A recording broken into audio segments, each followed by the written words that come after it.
What's up, everybody, and welcome back to another show. So Captain America Brave New World is hitting theaters this week, and I've already had a chance to watch it, so here's my review. Now, there's been a lot of talk about Anthony Mackie's portrayal of Captain America, especially when comparing him to Chris Evans' version. Steve Rogers was one of the key characters in the MCU, and if Captain America and Iron Man hadn't worked out, the MCU wouldn't exist. Even Kevin Feige once said that Chris Evans and Robert Downey Jr.'s characters were the heart and soul of the Avengers. Now, Captain America Brave New World has a big job in convincing us that Sam Wilson is a worthy successor to Steve Rogers.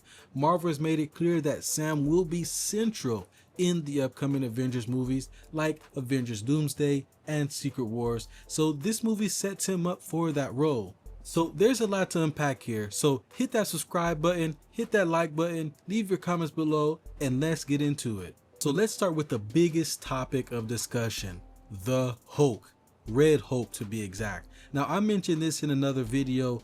I felt like a lot of people would definitely see this movie for Red Hulk. And I know there's a lot of people, before I hear it in the comments, there's a lot of people that are gonna see this movie for Sam Cap. But I feel like this movie was more of a sequel to The Incredible Hulk than a Captain America solo movie. I felt like it was a hybrid between a Captain America and a Hulk film. And a few years ago, Marvel wanted to make a solo movie, a solo Hulk movie, right? But due to legal issues with Universal, they couldn't do that. So they made a Hulk-centric story and called it a Captain America movie. That's kind of vibes that I'm getting from this movie.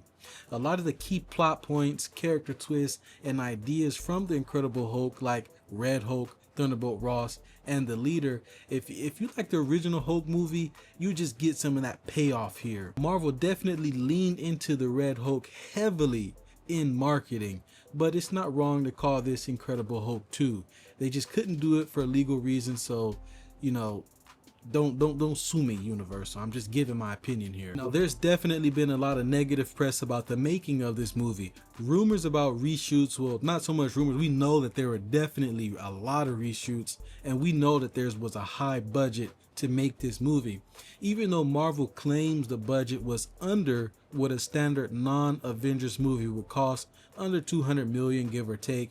I doubt that. I'm calling cap right there, right?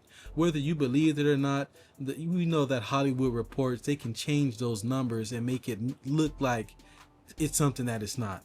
But after watching this movie, I think that the reshoots and the extra work really did help polish this film.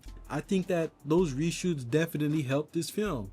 I think the final version of the film was okay, but it wasn't bad either. The best thing I can say that it was mid. It was safe.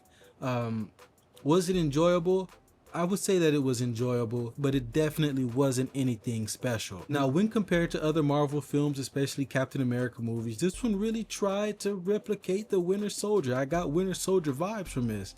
They really sold it as a paranoid thriller, but it never really reached the same heights as Captain America Winter Soldier. The story and the characters didn't quite hit the mark for me. That said, the action was probably the strongest aspect in this movie. And I'm not going to say all the action sequences. There were definitely two action scenes that I liked in this movie.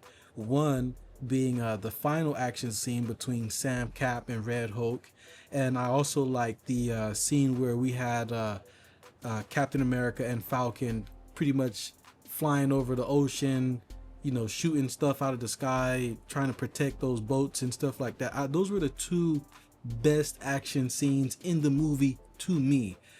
It is a decent film, but it's definitely not, it just doesn't hit that mark for me. Now, this movie definitely feels more grounded than something like Deadpool or Wolverine. Marvel is definitely trying to get back into that more realistic ground level stories because there's a lot of multiverse fatigue going around, and if you're tired of all that multiverse stuff, this movie is a step in that direction.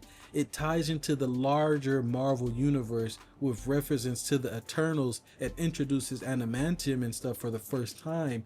Overall though, it definitely stays grounded and more in the realm of a thriller, so you definitely don't catch all that multiverse stuff going around in this movie. Now, ranking this movie among other Captain America films, Winter Soldier is still one of the best ones. It's one of my favorite ones, and I definitely place this one just below the original Captain America movie, but definitely below Civil War. You can decide that for yourself, which one you prefer between the original or Civil War. Personally, I like the first movie's retro feel, and we'll see more of that from Marvel in the upcoming Fantastic Four movie. We saw a lot of that in that new trailer that dropped. Even though Brave New World doesn't quite match the quality of the Steve Rogers films, there's still a disparity between those movies' quality. Winter Soldier stands out as a highlight. Now, regarding Mackey's performance, I think that he's a great actor, and I think that he does a great job with the material, but he just doesn't have that same Captain America Steve Rogers aura. I'm not yet convinced that he's the right fit to lead the new Avengers team. Maybe with the Russo's help, I'm not sure he'll get there, but right now I don't see that happening. Now, if you're looking for the most badass characters for the new Avengers team, Sam Wilson is probably third tier. He's not the leader I'd choose, but let's see what happens with Avengers Doomsday. I just don't get that Captain America for him. He'll forever be Falcon to me. Now, moving on to Harrison Ford as Thunderbolt Ross. Marvel's recast for the character after William Hurt passed away. I think that Harrison Ford did a great job. His take is similar to the original, but they made some visual changes, like him not having a mustache, for example.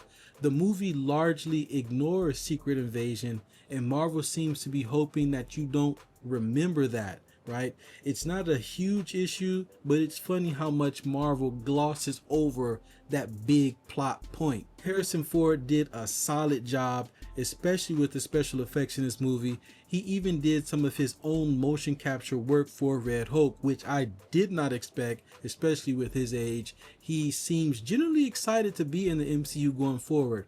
My main complaint is that Red Hulk is barely in the movie.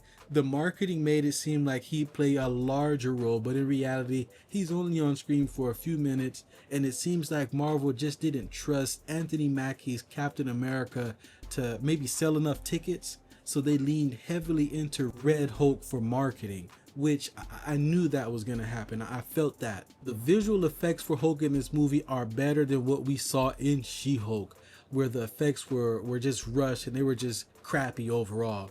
This movie feels more like a real grounded comparison to something like Ant-Man and the Wasp: Quantumania, where the effects felt way too artificial. And finally, Tim Blake Nelson returned as the leader from the original Incredible Hulk. He was originally contracted for a trilogy of Hulk films, but this one is sort of an Incredible Hulk 2 movie, and he does a great job as a character. But my main issue is how they portrayed him visually. In the comics, the leader is a genius whose gamma powers have given him a huge brain, right? They could have portrayed him in a more accurate way in the movie, but they went in a different direction. There are a lot of teases for future Hulk related storylines which could play off in future movies, especially with Avengers Doomsday on the horizon. And I was definitely glad to see Isaiah Bradley return to get to use his Captain America powers. If it wasn't clear before, he still has super soldier abilities, and this movie does do a great job showing that off. Now, I'm in no way, shape, or form surprised that this movie only has a 52% tomato meter. This is one of those movies that you're gonna either love or you're gonna hate, and that's for you to decide. I definitely don't hate this movie, but I definitely don't love this movie. A part of me definitely feels like this movie shouldn't have been made at all, to be quite honest. But let me know what you think. Let me know in the comments after you guys see this movie. Did you love the movie? Did you hate the movie? Was it mid? Should it have been made at all? Let's continue this conversation in the comments below, and I'll see you in the next video. Peace.